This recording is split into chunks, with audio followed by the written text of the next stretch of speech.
വിശുദ്ധ കൊച്ചു ത്രേസ്യ പുണ്യവതിയുടെ ജീവിതത്തിൽ നടന്ന ഒരു സംഭവം ഞാൻ ഓർക്കുകയാണ്. കൊച്ചു ത്രേസ്യ പുണ്യവതി താമസിച്ചിരുന്ന സമൂഹത്തിൽ അവർ വസ്ത്രങ്ങൾ അലക്കിക്കൊണ്ടിരുന്നത് ഒന്നിച്ചാണ്. അതായത് വലിയ ഒരു പാറ ഇങ്ങനെ നിരത്തി നീട്ടി വെച്ചിരിക്കുന്നു. അതിൽ ഓരോരുത്തരും വന്ന് ഒന്നിച്ച് ആ പാറയിലാണ് ഡ്രസ്സ് അലക്കിക്കൊണ്ടിരുന്നത്.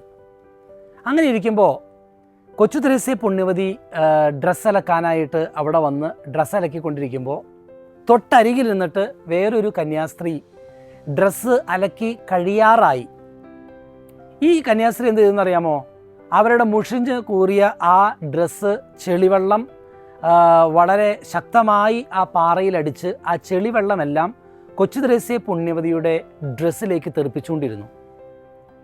സ്വാഭാവികമായും ആ സ്ഥാനത്ത് ഞാനോ നിങ്ങളോ ആയിരുന്നെങ്കിൽ അസ്വസ്ഥപ്പെട്ട് ദേഷ്യപ്പെട്ട് തിരിച്ച് അലക്കി ആ ചെളിവെള്ളം അങ്ങോട്ടും തെറിപ്പിക്കും. അങ്ങനെയായിരിക്കാം നമ്മൾ പ്രതികരിക്കുക. എന്നാൽ കൊച്ചു ത്രേസ്യ പുണ്യവതി തൻ്റെ അലക്കുകളെല്ലാം കഴിഞ്ഞിട്ടും അവിടെ തന്നെ നിന്നുകൊടുത്തു. ഈ വ്യക്തി ആ അലക്ക് കഴിയുന്നതുവരെ കൊച്ചു ത്രേസ്യ പുണ്യവതി അവിടെ നിന്നുകൊടുത്തു എന്നാണ് ആത്മകഥയിൽ പറയുന്നത്. എന്നിട്ട് കൊച്ചു ത്രേസ്യ പറയുന്നൊരു വാക്യമുണ്ട്. കൊച്ചു ത്രേസ്യ പറയുകയാണ്, ഞാൻ ആ സഹോദരി അത്തരം പ്രവർത്തികൾ ചെയ്ത് ചെളിവെള്ളം എൻ്റെ ദേഹത്ത് തെറിപ്പിച്ചപ്പോഴും മൗനമായി ഒന്നും അറിയാത്ത വ്യക്തിയെപ്പോലെ ഞാൻ അവിടെ നിന്നുകൊടുത്തു. കാരണം ആ വ്യക്തിയുടെ ഉള്ളിൽ ഏതെങ്കിലും വിഷമമോ ഇഷ്ടക്കുറവോ അസ്വസ്ഥതയുണ്ടെങ്കിൽ ആ പ്രവൃത്തിയിലൂടെയെങ്കിലും അവർക്ക് ആത്മീയമായി മാനസികമായി സൗഖ്യം കിട്ടട്ടെ എന്ന് കരുതി ഞാൻ അവിടെ നിന്നുകൊടുക്കുകയായിരുന്നു, ആ വ്യക്തിക്ക് വേണ്ടി പ്രാർത്ഥിക്കുകയായിരുന്നുവെന്ന്. സഹോദരങ്ങളെ, ഒന്ന് ചിന്തിച്ചു നോക്കുക. നമ്മുടെ അനുദിന ജീവിതത്തിൽ വിപരീതമായ സാഹചര്യങ്ങളിൽ നമ്മൾ എങ്ങനെയാണ് പെരുമാറുന്നത്? എൻ്റെ ജീവിതത്തിൽ വന്നുപോയ ഒരു ചെറിയൊരു സംഭവം ഞാൻ ഓർക്കുകയാണ്. ഒരിക്കൽ ഞാൻ എൻ്റെ അമ്മച്ചിയുടെ കൂടെ യാത്ര ചെയ്ത് റോട്ടിലൂടെ നടന്നു പോവുകയാണ്.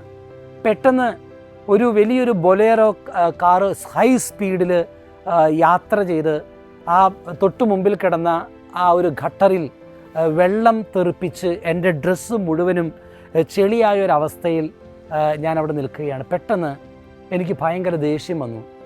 ഞാൻ അമ്മച്ചിയുടെ കൂടെ നിൽക്കും. അമ്മച്ചിയുടെ മുഖത്ത് നോക്കി ഞാൻ പെട്ടെന്ന് അമ്മച്ചിയോട് പറഞ്ഞു, ഇവർക്കൊന്നും കണ്ണ് കാണില്ലേ? അത് പറഞ്ഞു കഴിഞ്ഞ് ഞാൻ പെട്ടെന്ന് എൻ്റെ ഉള്ളിൽ തോന്നി, ഞാൻ ആ വ്യക്തിക്ക് വേണ്ടി ഉള്ളിൽ പ്രാർത്ഥിച്ചേക്കാം. അങ്ങനെ പ്രാർത്ഥിച്ച് ഞങ്ങൾ മുന്നോട്ട് പോകുന്ന സമയത്ത് ഒരു അത്ഭുതം നടക്കുകയാണ്. ആ ഞങ്ങളുടെ മേത്ത് ചെളി തെറിപ്പിച്ച ആ വണ്ടിക്കാരൻ കുറച്ച് പോയി കഴിഞ്ഞ് അദ്ദേഹം തിരിച്ചു വരികയാണ്. അപ്പം ഞാൻ പേടിച്ചു പോയി, എന്നെ എങ്ങാനും തല്ലാൻ വരുന്നതാണോ? ഏതായിരുന്നാലും അദ്ദേഹം വണ്ടി വന്ന് പെട്ടെന്ന് നിർത്തി ഞങ്ങളുടെ അടുത്തേക്ക് വന്നിട്ട് പറഞ്ഞു, ഞാൻ ജുബ്ബ ഇട്ടിരിക്കുന്നത് കൊണ്ട് പെട്ടെന്ന് അദ്ദേഹത്തിന് ഫാദറാണെന്ന് ഒരു പക്ഷേ തിരിച്ചറിഞ്ഞിരിക്കാം, എനിക്കറിയില്ല. ഏതായിരുന്നാലും അദ്ദേഹം പെട്ടെന്ന് ഇങ്ങനെ പറഞ്ഞു. അദ്ദേഹം പറഞ്ഞു, ഞാൻ എൻ്റെ സഹോദരിയുടെ വിവാഹമാണ് ഈ വരുന്ന ദിവസങ്ങളിൽ, 10-12 ലക്ഷം രൂപ എങ്ങനെയെങ്കിലും സംഘടിപ്പിക്കേണ്ടതായിട്ടുണ്ട്. പക്ഷേ അത് ഇതുവരെ എനിക്ക് സംഘടിപ്പിക്കാൻ സാധിച്ചിട്ടില്ല. അതുകൊണ്ട് ഞാൻ വണ്ടി ഓടിച്ച് പോകുന്ന സമയത്ത് ചുറ്റുപാട് ഞാൻ ശ്രദ്ധിച്ചില്ല. ഞാൻ കുറച്ച് കഴിഞ്ഞപ്പോഴാണ് പെട്ടെന്ന് എനിക്ക് ബോധം വന്നത്. ഞാൻ ആ ഗട്ടറിൽ എൻ്റെ വണ്ടി ചാടിച്ചപ്പോൾ നിങ്ങളുടെ മേത്ത് വെള്ളം തെറിച്ചു എന്നുള്ള കാര്യം ഞാൻ കുറച്ച് കഴിഞ്ഞിട്ടാണ് റിയലൈസ് ചെയ്തത്. എന്നോട് ക്ഷമിക്കണം. ഞാൻ പെട്ടെന്ന് എൻ്റെ മനസ്സിൽ അറിയാതെ എൻ്റെ സങ്കടം വന്നു. എനിക്ക് എൻ്റെ കണ്ണുകൾ നിറഞ്ഞു.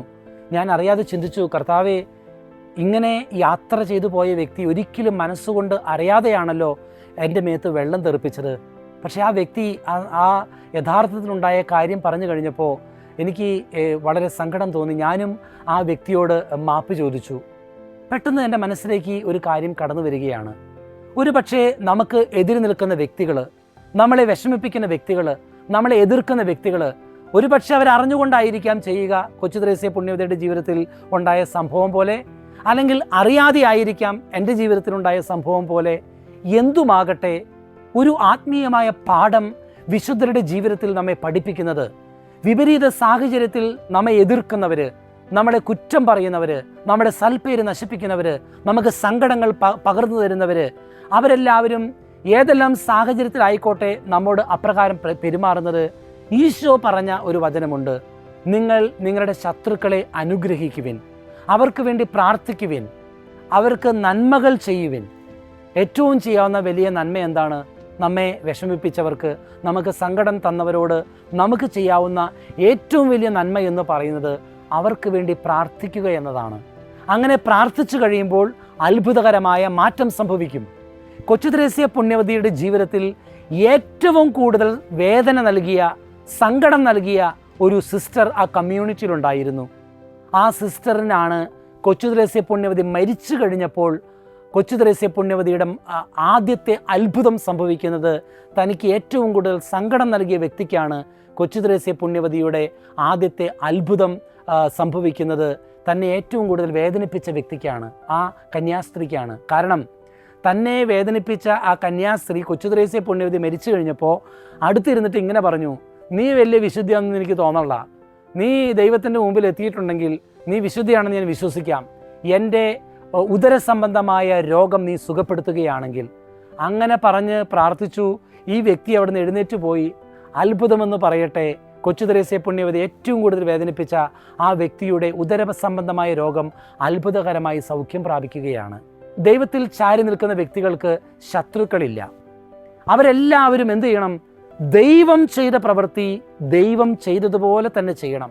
ഈശോ കുരിശിൽ കിടന്നുകൊണ്ട് പിടഞ്ഞു മരിക്കുമ്പോൾ തന്നെ വേദനിപ്പിച്ച, തൻ്റെ ഹൃദയത്തിൽ കുന്തം കൊണ്ട് കുത്തിയ വ്യക്തിക്ക് പോലും സൗഖ്യം കൊടുക്കുകയും അവരെ തൻ്റെ നെഞ്ചോട് ചേർത്ത് വെക്കുകയും ചെയ്തു. ഇത് തന്നെയാണ് ഈശോ നമ്മെ പഠിപ്പിക്കുന്നത്. ആത്മീയ ജീവിതത്തിൽ നമുക്കിഷ്ടപ്പെടാത്ത വ്യക്തികൾ ഇഷ്ടപ്പെടാത്ത രീതിയിൽ പെരുമാറുകയും സംസാരിക്കുകയും പ്രതികരിക്കുകയും ചെയ്യുമ്പോൾ നമുക്ക് സ്വാഭാവികമായിട്ടും പെട്ടെന്ന് മാനുഷികമായി പ്രതികരിക്കാനുള്ള പ്രവണതകൾ ഉണ്ടാകാം. നമ്മളത് തെറ്റില്ല. പക്ഷേ അതിനുശേഷം ആ വ്യക്തികൾക്ക് വേണ്ടി പ്രാർത്ഥിക്കുകയും അവരോടൊന്ന് ക്ഷമ ചോദിക്കുകയും ചെയ്യാൻ തയ്യാറായാൽ ആ ക്ഷമ ചോദിക്കൽ അത്ഭുതകരമായ മാറ്റവും മാനസാന്തരവും മറ്റുള്ള വ്യക്തികളിൽ ഉളവാക്കും എന്നാണ് കൊച്ചു ത്രേസ്യ പുണ്യവതിയുടെ ജീവിതം നമ്മെ പഠിപ്പിക്കുക. അതിനുശേഷം സൗഖ്യം കിട്ടിയ ആ സഹോദരി, കൊച്ചു ത്രേസ്യ പുണ്യവതിക്ക് എതിരായിരുന്ന സഹോദരി, സൗഖ്യം കിട്ടിയതിന് ശേഷം കൊച്ചു ത്രേസ്യ പുണ്യവതിയുടെ വിശുദ്ധി ലോകം മുഴുവനും എത്തിപ്പെടുവാൻ വേണ്ടി കൂടുതൽ തീക്ഷ്ണതയോടുകൂടി പരിശ്രമിക്കുകയും അതിനുവേണ്ടി ശ്രമിക്കുകയും ചെയ്തു. ശത്രുക്കളെ അനുകൂലികളാക്കി മാറ്റേണ്ടത് നമ്മളുടെ പ്രതികരണങ്ങൾ കൊണ്ടല്ല, സ്നേഹം കൊണ്ടും പ്രാർത്ഥനകൾ കൊണ്ടുമാണെന്ന് വിശുദ്ധ കൊച്ചു ത്രേസ്യ പുണ്യവതി നമ്മെ പഠിപ്പിക്കുന്നു. അതിനുള്ള കൃപയ്ക്ക് വേണ്ടി ദൈവത്തിനു മുമ്പിൽ നമുക്ക് ഇഷ്ടപ്പെടാത്ത സാഹചര്യങ്ങളെയും വ്യക്തികളെയും സമർപ്പിച്ച് ഇന്ന് പ്രത്യേകമായി പ്രാർത്ഥിക്കുകയും അവരിൽ അത്ഭുതകരമായ മാറ്റം സംഭവിക്കാൻ നമ്മുടെ പ്രാർത്ഥനകൾക്കാവട്ടെ എന്ന് നമുക്ക് ആഗ്രഹിക്കുകയും ചെയ്യാം.